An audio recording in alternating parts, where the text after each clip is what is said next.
so much. Yeah, this. I know. And the learning keeps on happening. Shut up. Well, it does. Keeps happening, especially with our next our next guest, we might learn something. I might learn something. But nothing for me, because I'm just full of shit. Yeah, so, I know. Yeah, our next guest actually is the writer, Travis Besecker, and his book is called Lost in Infinity. Welcome, Travis! Yay! Hey, thanks. Sorry we kept you waiting today. We've had lots of glitches, and I actually had to drive through a fire to get here today. So it's been interesting. Drive through a fire. Yeah, there was a fire. The whole Is that a Canadian metaphor that I'm unaware of? No, it's a literal euphemism. thing. Yeah. It's actually a field close to where we are that's on fire. Yeah. There was like tons of trucks out and stuff. Yeah, not much to do in Canada, just burn up things. Just burn shit. Yeah. Burn a field. So tell us a little bit about your book. I mean, it's fairly autobiographical, right? From what I can gather. I mean, yeah, somewhat. About a year ago, I started. How do I say this? I decided to kind of let it known the phobia that I had, and last November, I decided to try the NaNoWriMo thing. Okay. The National Novel Writing Month, where you have 30 days to write 50,000 words. Right. And I wanted to do something scary. I wanted to do like an out-of-the-box horror book.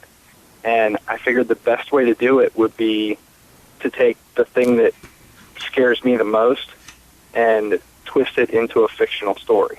Okay. So that's where it started from. But I wanted to, at the same time, kind of do some personal therapy and get out all this stuff that's been stuck up there for so long. And the idea was to start it out as an autobiography and take actual incidents all the way back from my childhood and twist that into a fictional story. So the book is about 90% factual. Okay. And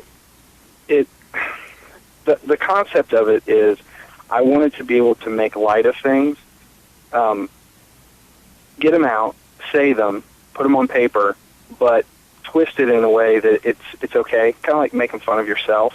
Right. Right. Well, I definitely get that sense when I'm reading it, that you have a kind of a dark sense of humor about what you're saying. It's serious issues and events in your life, but in a way you can kind of laugh at yourself. Not exactly like you're learning from those experiences. Yeah. Right. And I wanted to make it so that anybody could read it and like relate to certain things. Mm-hmm. There should be something in there that most people in this generation, like the way I look at it is like from 18 to 50 years old, everybody's got some hand in the internet or the social world as it is connected now. Right. And this one, I wanted this to be able to grab people and pull them in with the talk about insomnia. Everybody thinks they're an insomniac. Right. Everybody feels like, I don't sleep. I'm up all the time, and I'm in the middle of the night watching TV and stuff. But that's just poor sleeping habits, you know. And but it's the same thing. It affects people the same way. Either you have a problem or you have bad sleeping habits. The symptoms are still the same. Now, we didn't mention what your phobia is. Was that? Yeah, I don't know how to pronounce it. I've probably been butchering it when I've been telling everybody about the book. But do you want to mention what the phobia is? Apeirophobia. Apeirophobia. Okay. Yeah, it's the fear of infinite expansion. Right. Okay. Wow. There's many different kinds. I don't know if you remember this, but like quite a few months ago, I sent you a message and I said my cousin has that, and he has like OCD tendencies, and he has that as well, and he has he fixates on global warming and the effects of that on the universe, and he's a scientist, so he understands a hell of a lot more than I do, obviously. I don't know if you'd ever talked to anybody else that has that. Have you? It's because it's quite rare, right? From what I understand, it is to an extent. It's related to other social anxiety disorders. Okay. But it's like saying OCD. There are some people that have OCD, and it's textbook, and you can see them and be like, wow, I feel sorry for that guy. He has to do the light switch 3 times, and they wash their hands, and they're in the hospital, that kind of a thing. Right. But then there's also the point where, you work with the guy who constantly has to have 3 staplers on his desk. And that's his form of OCD. So there's different levels of it. So some people can have this fear, I think, and it not affect their daily life. Right. Other people can have it, and it's debilitating. Like there's certain degrees of it. Yeah. I'm not debilitated with it. Right. But there's times where it's the only thing that I can think about. Right. So And you're saying there's different level or different types of it? What do you have? Yeah, there's many different types. As far as the psychotherapy standpoint of it, some people have a fear of distance. Mm-hmm. There's the idea of an infinite distance. So when people look up into the sky and they can't see the end, or they look down a road and can't see the end, it triggers the fears of not having anything close to them. Right. So, some people will have to have a hand on the wall or a hand on the ground. Like the idea of skydiving without being in contact with anything Right. is just horrible. It's crippling. And there's other people, their fear is more along the lines of there being no end to time and an infinite timeline. It's the idea that there is no beginning and there is no end. Like Okay. if I really think about being just a person in the vast, empty abyss of space, and what are we and why are we here, and what is going on? What's the meaning of life? Right. I get stuck on that question, and I cannot move forward. Okay. The whole point of the book is I think a lot of people feel this way. Mm-hmm. They don't.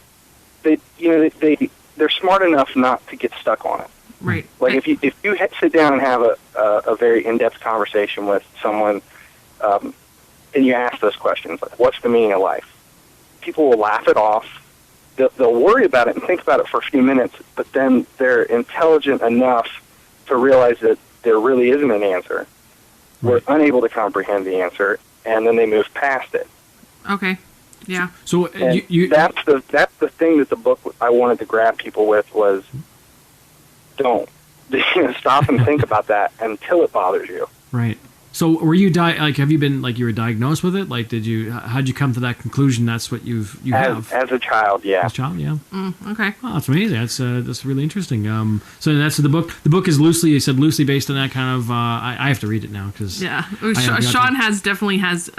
We've talked many times about that same subject, and I think he'd really enjoy the book. I think he'd really get into the whole concept of what you're trying to bring across in the book. Now, where can we get the book?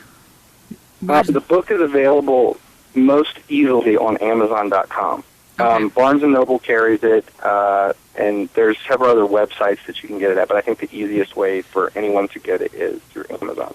Now, that's Lost in Infinity. Lost in Infinity. Now, something interesting I've noticed now, are you the publisher of the book? Do you... Okay. Is it under a publisher? Or do you, Amazon is the publisher. Okay. But it is it's an independent published book. I did it through our company as the financing backing for the publishing. Amazon actually runs, it's kind of like iTunes with the audio where anyone can post music to iTunes nowadays. Right. You become independent. All book sales run through Amazon, and they're actually printing. It's the print-on-demand system. Okay. And so I actually retain all the rights to the book. Mm-hmm. Okay. But they're listed as the publisher. Yeah, that's great though. I mean, that's actually a great system, and the fact that now they're making it that you can publish your stories, you can get your works out there, and not have to go through a lot of different hoops. But but that's great though. Yeah. And then you were writing another small web series before that was about zombies, right? That's about half done. It's called Harnessing the Spark. Right. And that one should be available by the end of the year. Now, the thought on this one is I am not going to self-publish this one. Okay. It's a lot of work. I'm actively... Yeah, I did it for Lost in Infinity because when I finished it in November, the few people that did read it were pretty excited about it. Right. And there was enough buzz about it, I thought, I'll give this a try and just press it through myself and see what happens. Well, it's amazing that you wrote that all in a month. That's unbelievable. that you pushed that out Well, with? I did it in a month, but to be totally honest, probably a third of that is stuff that was written over the year prior as Truthful Tuesdays on Tumblr. Right. Oh. Okay. Yeah.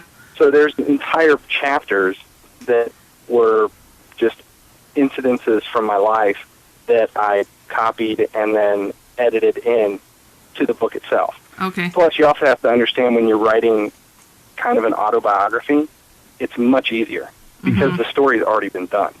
Right. And I know, because when I was reading it, I was like, did I read this already? Or did I read this from Tumblr? Because I follow you on Tumblr as well.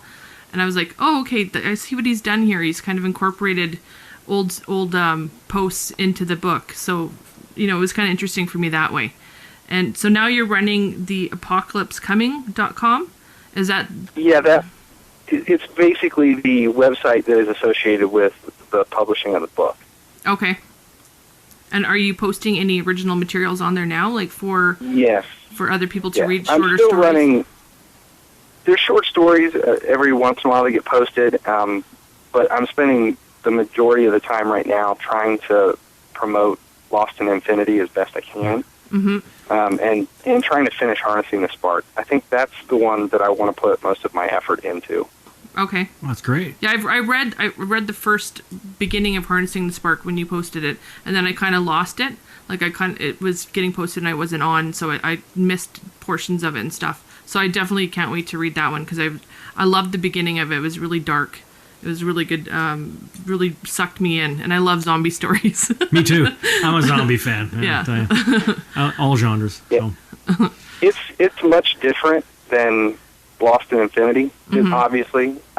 That's the biggest problem with Lost in Infinity is it's really hard to explain the book without giving it away. Right. Yeah.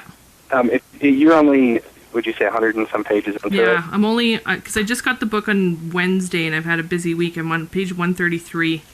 And I keep stealing away like 10 minutes and ignoring my kids and stuff. And they're like, Mom. She's done today already during the taping of the show. I go, Sean's Adie, like, what are you doing? I'm like, the song's almost over. And she's sitting there reading. And so, yeah, but it's good. So I'm only about a third of the way in, I think. So I've got lots more too. Okay, well, when you're finished, then let me know what you think. Because I'm 100% sure that your opinion on the book will change by the time you're finished. Okay. Actually, we'll let people know here. Yes. We'll talk about it here. I'm going to give an update next. Because we only tape every 2 weeks, so obviously I'll be done for next show. I'm going to give my update, and then I'll write a review on Amazon.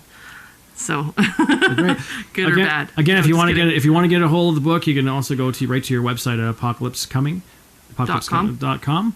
And I just noticed there we're just at the site right now. You can click on buy from Amazon.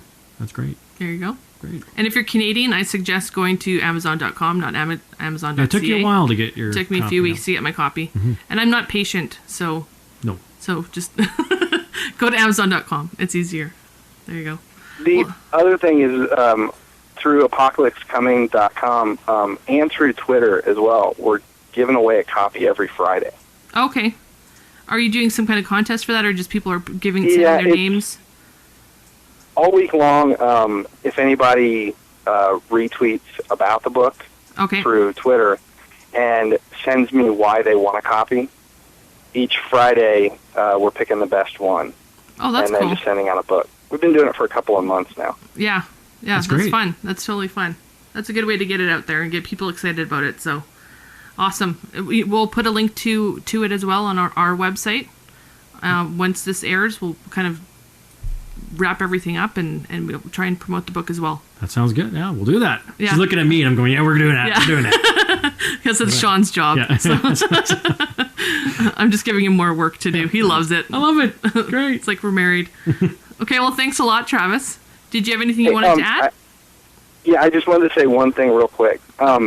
It's been about a year since I've gotten on to Twitter and Tumblr. Okay. And a year ago, none of this would have been possible. I think people don't realize the advantages to social media. They look at like Facebook and things, and they just think it's a way to show pictures to your aunt that lives in Arizona. Right. And there's so much more going on on the whole social media thing that I don't think people give enough credit to.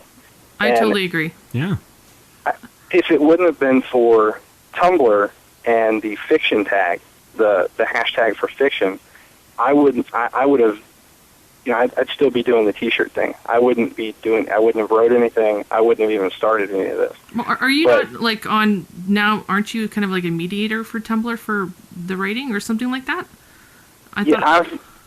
When I wrote it, I posted a short story about a Boston Terrier a long time ago. It was just some short story I posted in the middle of the night, and it got tagged with the fiction tag and reblogged by a Tumblr called Tumblr Fiction. Okay. And from there, it just picked up speed overnight, and that was the actual reblog that got me writing short stories again. Oh, good. And after about 3 months, Tumblr Fiction asked me to be one of the admins for it.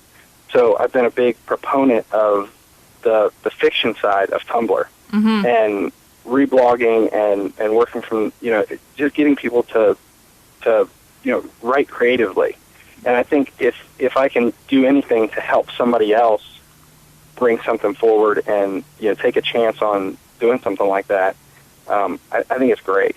And it's not just blogs about, hey, I went to McDonald's today and, jokes and stuff. There's a whole other side to that. Yeah. And Twitter as well.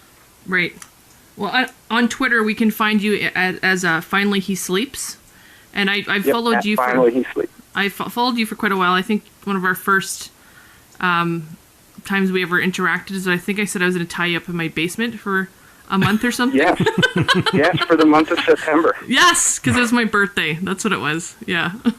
I'm still waiting. You should see your basement. There's a waiting list. You have to untie a few. I'm subtle, by the way. Yeah. I don't know if you could tell. But I'd still tie you up in my basement for a month. No problem. I need 2 weeks to get things in order, and then I'll fly up to Canada and you can tie me up for a month. You're the best, buddy. Oh my God, I'm so excited. Well, thanks. That's great. I'm so happy for you, and I wish you success. And anything you want to add, we'll have you back on the show when the next book comes out and Harnessing the Spark comes out. We'd love to have you back. Great. Okay. Thanks a lot. Thank you guys. Thanks for being on. Thanks for the opportunity. No problem. Thank you.